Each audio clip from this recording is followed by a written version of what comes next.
O Senhor esteja convosco.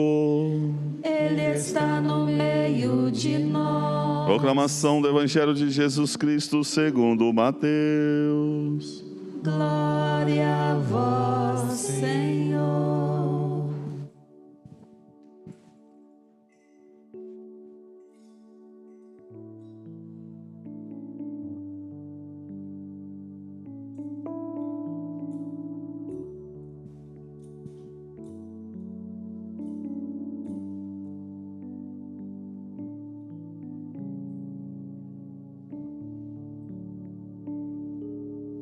Tendo nascido Jesus na cidade de Belém, na Judéia, no tempo do rei Herodes, eis que alguns magos do Oriente chegaram a Jerusalém perguntando: onde está o rei dos judeus que acaba de nascer?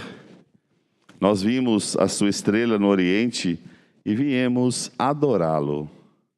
Ao saber disso, o rei Herodes ficou perturbado, assim como toda a cidade de Jerusalém. Reunindo todos os sumos sacerdotes e os mestres da lei, perguntava-lhes onde o Messias deveria nascer.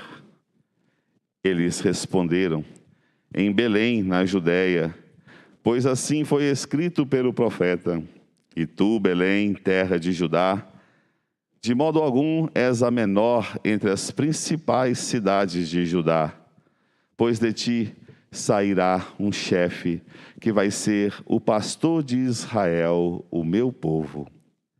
Então Herodes chamou em segredo os magos e procurou saber deles cuidadosamente quando a estrela tinha aparecido. Depois os enviou a Belém, dizendo: ide e procurai obter informações exatas sobre o menino. E quando o encontrardes, avisai-me, para que também eu vá adorá-lo. Depois que ouviram o rei, eles partiram. E a estrela que tinham visto no Oriente ia adiante deles, até parar sobre o lugar onde estava o menino. Ao verem de novo a estrela, os magos sentiram uma alegria muito grande. Quando entraram na casa, viram o menino com Maria, sua mãe. Ajoelharam-se diante dele e o adoraram. Depois abriram seus cofres e lhes ofereceram presentes, ouro, incenso e mirra. Avisados em sonho para não voltar a Herodes, retornaram para a sua terra, seguindo outro caminho. Palavra da salvação. Glória a vós, Senhor. Nesta festa da Epifania, dia em que nosso Senhor Jesus Cristo se manifesta ao mundo como luz e revela a sua glória a todos os povos, assentados, ouçamos a proclamação das festas móveis da nossa igreja, que gira em torno da grande luz que é a ressurreição de nosso Senhor Jesus Cristo. Irmãos caríssimos, a glória do Senhor manifestou-se e sempre há de manifestar-se no meio de nós, até a sua vinda no fim dos tempos. Nos ritmos e nas vicissitudes do tempo, recordamos e vivemos os mistérios da salvação. O centro de todo o ano litúrgico é o tríduo do Senhor crucificado, sepultado e ressuscitado, que culminará no domingo de Páscoa, este ano, a 17 de abril. Em cada domingo, Páscoa semanal, a Santa Igreja torna presente este grande acontecimento, no qual Jesus Cristo venceu o pecado e a morte. Da celebração da Páscoa do Senhor derivam todas as celebrações do ano litúrgico. As cinzas, no início da Quaresma, a 2 de março, a Ascensão do Senhor, a 29 de maio, Pentecostes, a 5 de junho, o primeiro domingo do Advento, a 27 de novembro, também nas festas da Santa Mãe de Deus, dos Apóstolos, dos Santos e na comemoração dos fiéis defuntos, a Igreja peregrina sobre a terra proclama a Páscoa do Senhor. A Cristo que era, que é e que há de vir, Senhor do tempo da história, louvor e glória pelos séculos dos séculos. Amém.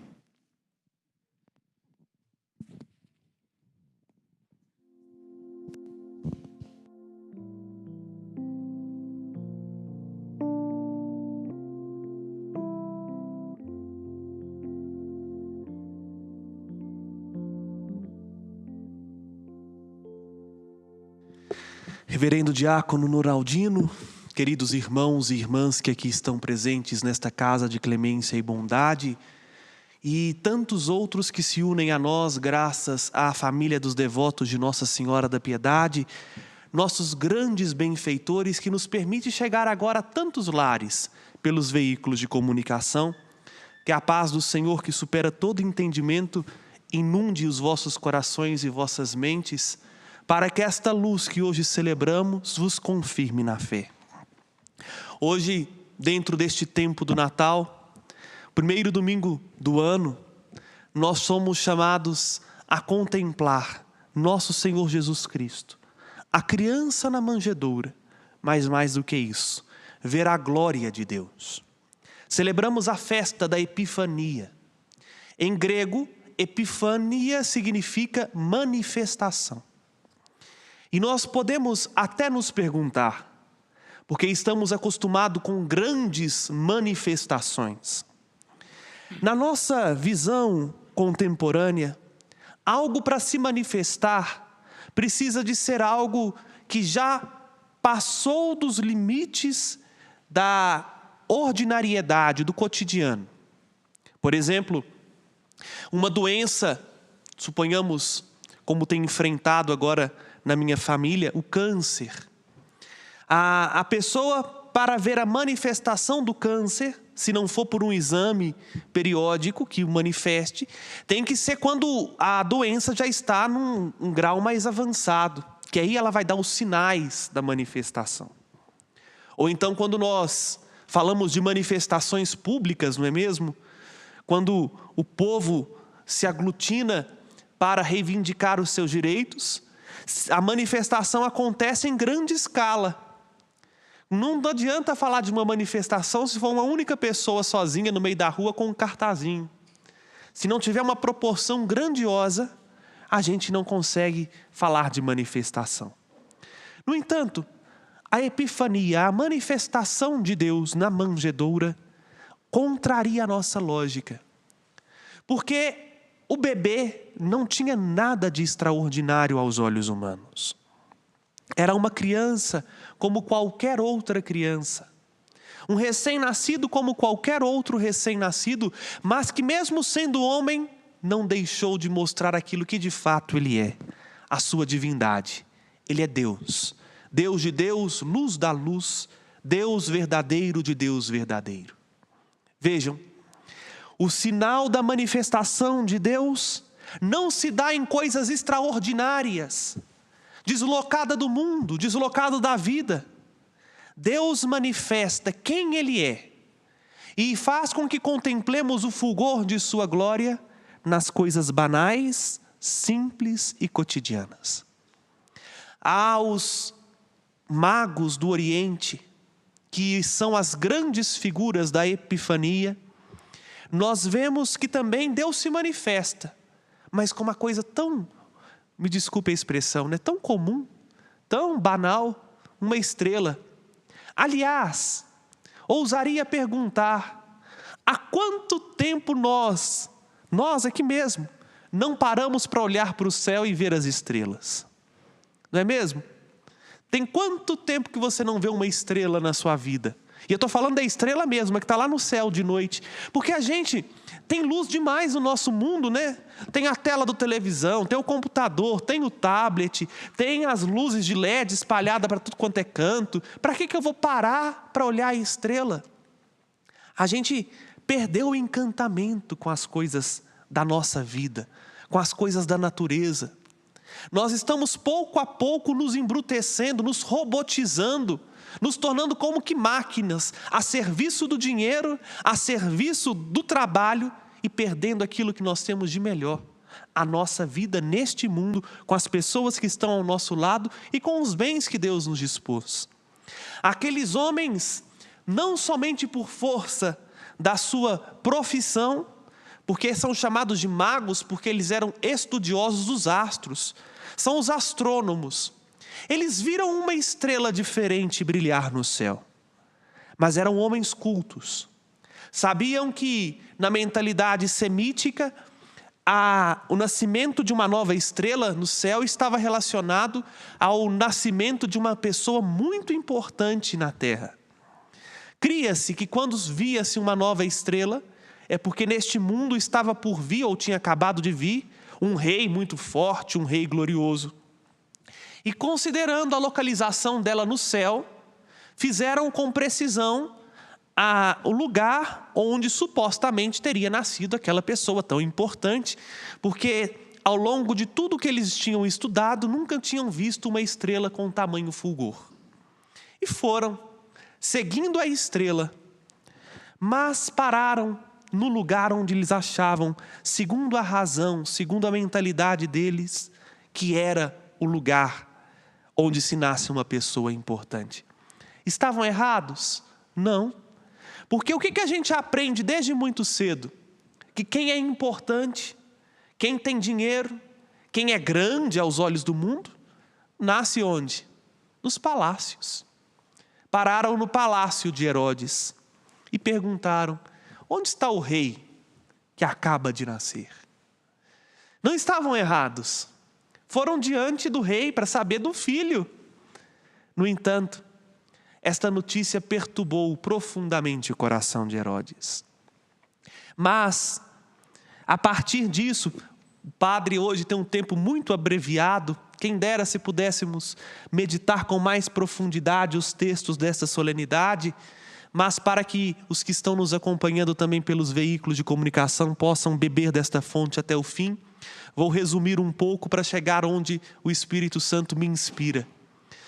E depois voltaram, depois de perceberem que o rei tão grande não estava no palácio, voltaram a olhar para o céu, viram a estrela e foram seguindo até chegarem na periferia de Belém, a cidadezinha, o lugarejo abandonado, distante do centro político e econômico, mas fora mesmo da cidade. Chegaram no curral e lá encontraram o grande rei que acabara de nascer. Vejam, meus irmãos, olhar para a Epifania hoje é redescobrir a força de Deus que se manifesta quando nós ousamos olhar para o céu. E aqui não mais falando do céu que cobre as nossas cabeças, mas o céu como realidade última da nossa vida. É por isso que São Paulo nos exorta na carta aos Colossenses que o nosso coração precisa buscar as coisas do alto. Porque quando nós ousamos olhar para o céu, Deus nos dá um grande sinal. E este sinal, meus irmãos, nos acompanha, não nos deixa só. É o sinal da nossa fé.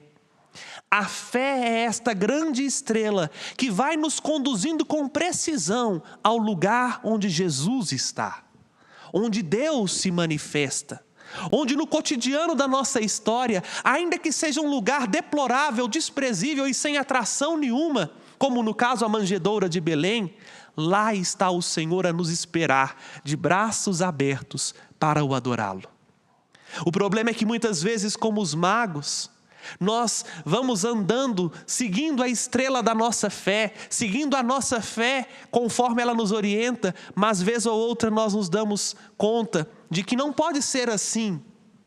Deixamos a razão, muitas vezes, sobrepor à luz de Deus que nos ilumina, que é a luz da fé, e acabamos nos perdendo no caminho, parando nos palácios, parando nas pessoas que podem nos dar segurança, parando em lugares onde, vamos dizer assim, nos rouba tempo de chegar no nosso destino. Quantos de nós, porque demos mais ouvidos aos nossos instintos, mais ouvido às nossas razões, à nossa lógica, acabamos atrasando, retardando o nosso encontro com Jesus que nos espera, de braços abertos. Mas toda vez que nós ousamos olhar para o céu como aqueles reis, a estrela vai nos conduzir na noite escura até a verdadeira luz, que é Jesus. Não tenham medos, meus irmãos, de ao longo deste ano que se inicia, deixarem-se guiar pela fé. A fé não engana, a fé não decepciona, pelo contrário, ela é como uma bússola que está programada sempre para levar-nos àquilo que de mais é seguro, o coração misericordioso de Deus. Se vivermos neste mundo, se vivermos este ano, guiados pela luz da fé, certamente encontraremos Jesus. Mas não o Deus que nós estamos idealizando, o Deus que se manifesta como Ele é, nas coisas simples, no cotidiano da nossa vida, na nossa história. Ali, meus irmãos, diante do menino que é Deus, os reis magos descobriram uma beleza tão grande, uma paz tão grande, que não tiveram outro jeito se não for adorá-lo. Isto é, dar a Ele aquilo que eles tinham de melhor. O presente que os magos deram são também presentes teofânicos, isto é, que manifestam quem Deus é. O ouro, símbolo da realeza, mostra-nos que aquela criança é rei e que veio para governar as nações, como nós cantamos no Salmo. O incenso mostra-nos que aquela criança é sacerdote, o sumo sacerdote por excelência, porque o incenso, como nós usamos aqui na liturgia, é aquilo que sobe aos céus e que leva junto às nossas orações, às nossas preces. O sacerdote é aquele que faz a ponte entre o céu e a terra. Aquele menino é sacerdote por excelência, porque nele o céu tocou a terra, o eterno entrou no tempo, Deus se uniu de modo perfeito ao homem. Mas também apresentam a mirra, que é símbolo do sofrimento. A mirra é uma erva muito cheirosa, apesar que o incenso de mirra não foi muito, né, Gorete? A mirra em si é uma erva muito cheirosa que é usada para embalsamar os corpos no momento da sepultura. Já então nos mostrando que este rei e sumo sacerdote tinha como missão, ou tinha como uma marca o sofrimento e a cruz, mas como sinal de redenção. Claro, meus irmãos e irmãs, há todo tipo de adoração, porque Herodes também quer adorar o menino, mas não quer adorar de coração, quer adorar para conhecer e aniquilar. A Epifania hoje nos ilumina, meus irmãos, de modo a descobrirmos de fato quem é Jesus. Descobriremos quem é Jesus se nos deixarmos guiar de verdade pela fé. A fé vai nos mostrá-lo, mas aí sim entra a nossa liberdade e a nossa razão. Que ao longo deste ano sejamos como os reis. Não tenhamos medo de encontrar Deus que se manifesta no pior lugar da nossa vida. Sim, Deus não tem medo de se misturar e de se sujar com as nossas humanidades. Aliás, Ele nasceu num curral, o que mais se espera disso, né? Deus não tem medo daquilo que é, me desculpe, de mais podre no ser humano. E talvez é na nossa podridão, talvez é no nosso lugar mais escondido, que lá está o menino que quer iluminar a nossa vida, para que nós voltemos não pelo caminho que estávamos, mas para um outro caminho. Um caminho que continua fazendo com que nós, iluminados, sejamos luzeiros, a mostrar às outras pessoas que vale a pena viver esta vida, porque esta vida está marcada com a vida de verdade, que assumiu a nossa condição humana para nos levar a Ele. Não sejamos como Herodes, que quer encontrar Jesus por interesse, para matar Jesus, para aniquilar Jesus, com medo de perder o poder, com medo de perder o trono. Às vezes nós queremos encontrar Jesus não para deixar que o encontro nos transforme, mas para justamente tirar Jesus da nossa vida. Pelo contrário, que a fé nos guie, ou como parafraseando São Tomás de Aquino, que a fé venha em nosso auxílio como suplemento, completando os nossos sentidos, para que nós possamos viver uma vida iluminada por este Deus que é Rei da glória, sim, que manifestou o seu poder a todos os povos, representado nestes 3 reis, um que veio da região da Ásia, o outro da África, o outro da Europa, ou seja, o mundo inteiro representado nessas 3 pessoas que se prostram aos pés de Jesus. Esse Rei da glória é o Deus que quer nos iluminar com a força de sua glória no cotidiano de nossa vida, para que, guiados pela nossa fé, nós possamos um dia contemplá-lo tal como Ele é. Louvado seja nosso Senhor Jesus Cristo. Para sempre seja louvado. Fiquemos de pé e professemos nossa fé. Creio em Deus Pai Todo-Poderoso, Criador do céu e da terra, e em Jesus Cristo, seu único Filho nosso Senhor, que foi concebido pelo poder do Espírito Santo, nasceu da Virgem Maria, padeceu sobre Pôncio Pilatos, foi crucificado, morto e sepultado, desceu à mansão dos mortos, ressuscitou ao 3º dia, subiu aos céus, está sentado à direita de Deus Pai Todo-Poderoso, donde há de vir a julgar os vivos e os mortos. Creio no Espírito Santo, na Santa Igreja Católica, na comunhão dos santos, na remissão dos pecados, na ressurreição da carne, na vida eterna. Amém. Com confiança apresentemos ao Senhor nosso Deus nossos pedidos e nossas preces. A nossa